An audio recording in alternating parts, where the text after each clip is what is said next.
As a brand, should you enter the podcast space via advertising or by making a branded podcast? What's more effective? That's what we're discussing on this week's episode of Sounds Profitable, Ad Tech Applied. I'm your host, Ariel Nissenblatt. Thanks to this month's sponsor, AdvertiseCast. Advertisers and podcasters find the perfect ad placement at Libsyn's AdvertiseCast marketplace. Enjoy huge inventory and full service. Get started at advertisecast.com. Special thanks to our sponsors for making Sounds Profitable possible. Check them out by going to soundsprofitable.com and clicking on their logos in the articles. Hello, Ariel here. No Bryan up at the top of the show this week. You're stuck with just me. But you'll hear from Bryan in just a moment. Let me kick it off for you first. In this episode, you're going to hear all about branded podcasts, advertising on podcasts, and how brands should decide between the two when laying out their goals. Bryan spoke with Shantae Howell, who is the creative director for the Americas at Acast. In their conversation, Shantae makes the point that while a listener isn't going to spend 28 minutes listening to an ad for your product, they might spend 28 minutes listening to a story, and your product could line up really well with that story.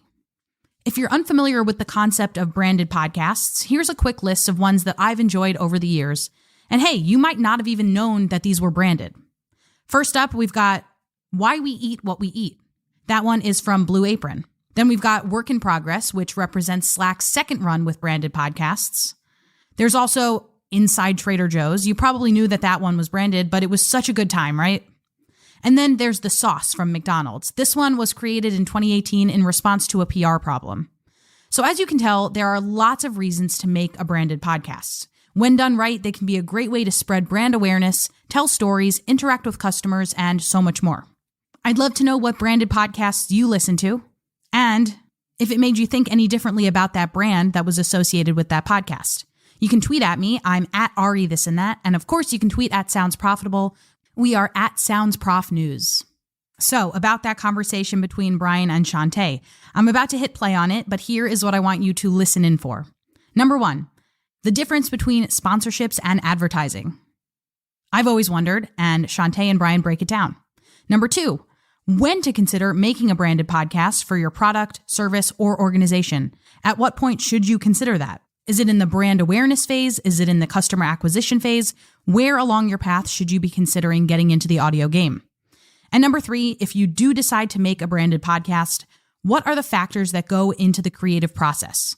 How do you ensure that it is streamlined and that it is actually going to be a success for you, however you define success? Okay, let's get to that conversation right now. So, how do you get from selling advertising to selling branded content? Yeah, I think the way that I think about branded content as opposed to like ads and sponsorships, which should always be complementary of branded content, is that branded content really allows for you to maximize that time spent with the listener. So if you think about it in terms of what we do with ads and sponsorships, we're always looking to kind of build that frequency, to build that relationship, to do sequential messaging. And branded content really allows you to do that in a singular format, in, a 3 to 5 minute branded segment, in a full branded episode, in a branded podcast series, so that you're building up that time spent with the listener in almost like an extended way, because folks aren't going to spend, 28 minutes with a sponsorship, but they will spend 28 minutes with a story that's tied to your brand. So that's kind of the way that I think about how you can go from those kind of quote unquote standard formats to branded content. Yeah, I like that. And, when I think about it, where the area that podcasting suffers the most is that there aren't a lot of standalone creative shops or the creative shops at big holding companies that have audio experience. Plenty of them have video or web and whatnot, but audio specific storytelling has been challenging. And I think that the companies that can really do that well are really excelling in the space. So when I think about this, is the right way to look at it that someone who's building an ad, who's experienced at building an audio ad, and they're trying to get into 30 or 60 seconds, should be thinking about the 5 or the 15 or the 30-minute experience of that, but really just trying to deliver it short? Or is it the other way around? Like, do you build towards the branded content and then make an ad version of that? Which one's the chicken? Which one's the egg?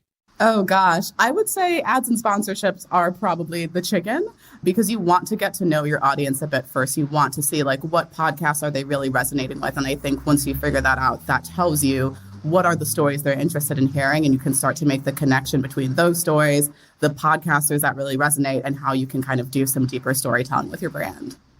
Love it. Love it. And so would you say that most of the ads, it's not just the first ad hits or the first sponsorship hits and they go, I want to go to branded podcasts. It's usually a few steps into it? Absolutely. Unless you're talking to teams that are usually also in the business of doing branded video or written content or really familiar with other formats, folks are really coming to audio to test shorter form formats, to learn about their audience, to kind of do some direct response or brand awareness on a really scaled level, get familiar with their audience, and then really tap into that audience to tell a deeper story and connect with them on a deeper level. Well, Acast at your size, like you're dealing with a lot of really sophisticated buyers. So I guess my question to you is, the people that come to you, are you talking them from advertising into branded, or a lot of them coming over with the mindset of branded to start? Yeah, I think some folks come in and don't know they want branded. I've worked with the sales team and kind of noted like some of the trigger words, like some folks say they want custom sponsorship or 100% SOV. And to me, that sounds like branded content. Yeah. That sounds like a branded episode. So it's really about saying, these are the things that you want. This is how we can actually bring them to life in a way that feels really impactful to your audience. Here's kind of the story that we can tell around this. And here's a podcaster that feels like a really good fit because they're already talking about your brand, or they're already talking about the topics that you've uncovered to be really important to your listeners. Gotcha.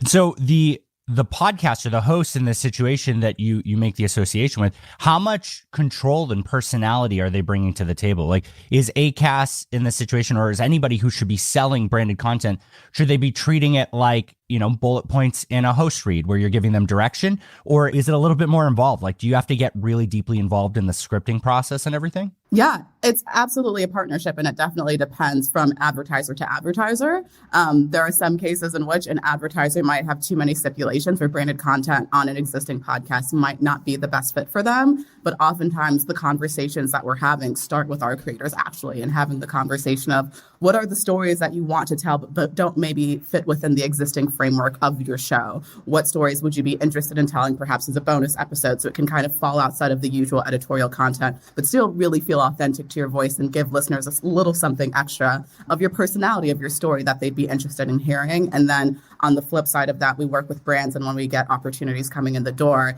there's an aha moment where it's like, we just had this conversation with Brooke of Naked Beauty or the Los Angeles Girls, and we know that there's going to be an incredible fit here because we already know that they want to tell this story that feels such like a perfect fit for this brand. Well, that's awesome, because I tend to think about branded content and advertising as the advertising and sales team bringing it to a podcaster and saying, would you like to do this? But with the scope of how you do business, it seems like you're positioned, if you have strong account management, to be able to identify what people want to tell as stories and almost shop those stories around to advertisers that you're already in contact with. Absolutely. And it definitely works both ways. I think another way that I pitch kind of under duress when we don't have the opportunity to do that is to really think about what is kind of a universal story that we could tell. Think about a few podcasters that feel like a good fit. And then also make sure that as we're going through the process and there's interest, we're then gut checking and seeing what are the tweaks that could be made to this concept. Does this feel like a good fit for one beauty podcast over another? So there's a variety of ways that things can happen depending on the timelines at play. I really enjoy this. We're trying to challenge things in podcasting. Obviously, when you're at like a few thousand downloads an episode, things are difficult. But as you're in the enterprise or mid-level space, you really can try different things. I like to separate out the idea of sponsorship from advertising, as advertising is a CPM-based model in the advertiser's best interest to try and get a one-to-one match on all their value. Whereas sponsorship is the publisher really saying, hey, I have this audience, I have this value, I have this storytelling method, I am worth this amount, and kind of negotiating more flat than about transactional actions, which is exciting. And this is an evolution of that. This is the challenge to say, it doesn't just have to be, hey, come be a small ad segment in my show, but it could be, hey, I want to tell a bigger story and you're right for it. Yeah, absolutely. And I mean, we are doing everything in our power to actually do this with smaller shows as well and recognize the value in smaller shows. We've done a number of executions with some smaller shows and some bigger shows. And obviously that means the payout and the monetization looks, different from podcaster to podcaster, but it still means folks getting paid equitably based on the value that they're bringing to the table. And sometimes we see the return in terms of, listen through rate or other metrics that we're looking at, awareness, preference, and buying after interacting with the content can be more valuable on a smaller show. So we're looking to kind of match the bigger and the smaller shows on a plan where there's the opportunity to highlight multiple podcasters to really make sure that we're giving love to podcasters of all sizes and really paying attention to even the niche audiences that still have a huge buying power. Yeah. Yeah. I ran across an IT podcast forever ago that did a couple thousand downloads an episode, but was making $500,000 because it was specifically for high-end IT executives. And so these advertisers needed to make like one sale a year to be profitable on the ad spend of, six-figure ad spend with these shows. And we really shouldn't take that for granted. And this mindset really teaches people that.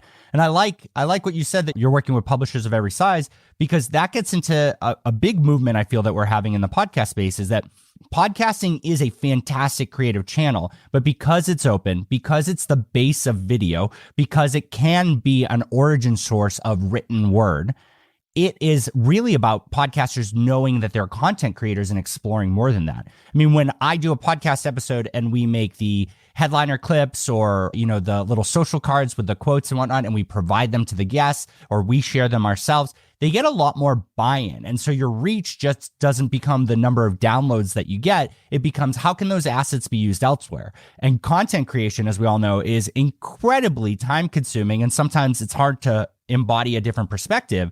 So effectively being able to look at this as, yes, this is a big ad, but it also is getting a unique audience, and we're also getting unique content that we can share. That's really powerful. Absolutely. Yeah. I confidentially, but not so much, I guess, got into trouble on this when I was working on my show, because it is so much work to put in all of this work into creating a body of audio and then thinking about all of the different extensions and how best to engage folks.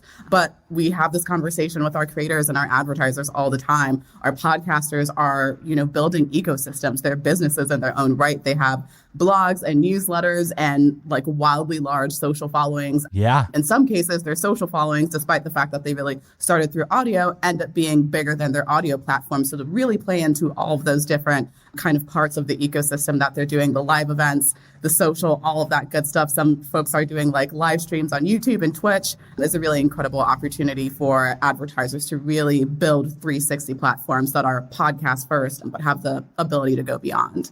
In complete agreement there. But now this challenges a little bit of the fundamentals of podcasts. And we focus so much on downloads, we focus so much on CPMs, and we understand the deliverables of advertising. But I've got to assume, because the price point is different, because there's there's a lot more creative lift, are the deliverables and expectations different from the advertiser's side? Yeah. I mean, the biggest thing to me is that we set expectations from the upfront. So we have a process where we go through the pitch, which we kind of do in this world, and I don't think is specific to Acast. But what we do once we get to the point of production is making sure that we're filling out a briefing form, getting all of those necessities and mandatories from the advertiser and locking those in. Then we work with our podcasters to create a treatment form. And so that really gives us the space to integrate those mandatories, giving them space for some editorial control and storytelling, and then vetting that by the brand so that all of that kind of murky redlining can happen in the upfront, so that once it's time to record, podcasters feel really comfortable with the content creative direction. And I think that really minimizes edits in post. And so that really actually allows the process of branded content to be much more streamlined than I've sometimes experienced in the past, because we're taking care of all of that kind of nitty gritty on the upfront instead of having to go back and re-record and edit out all of these different elements. Thank you for listening to this conversation between Bryan Barletta and Shantae Howell. I hope you learned something new. If you're considering starting a branded podcast, please do let us know. We'd love to connect you with some folks who can make it happen. So, listeners, what do you think about the show? We want to hear from you. Please reach out if you have any questions or comments. We're on Twitter at SoundsProfNews, at Bryan Barletta, or at Ari This and That. And if you want to send us an email, that's podcast@soundsprofitable.com. This show is recorded with SquadCast.fm. Full disclosure, I am the community manager at SquadCast. I think that it is the best place to record studio quality video and audio for content creators. I use SquadCast for every interview, and Bryan uses it for every product deep dive, and he encourages you to check it out. You can go to SquadCast.fm for a free 7-day trial and let us know what you think. Do you want more from Sounds Profitable? We have a few more podcasts that you can explore. First up is Sounds Profitable, the narrated articles. And then there's The Download, our podcast about the business of podcasting. Both of those are available also in Spanish. You can find links to them in the episode description. Thank you to Evo Terra and Ian Powell for their help on this episode. And thanks for listening to this episode of Sounds Profitable, Ad Tech Applied with me, Ariel Nissenblatt.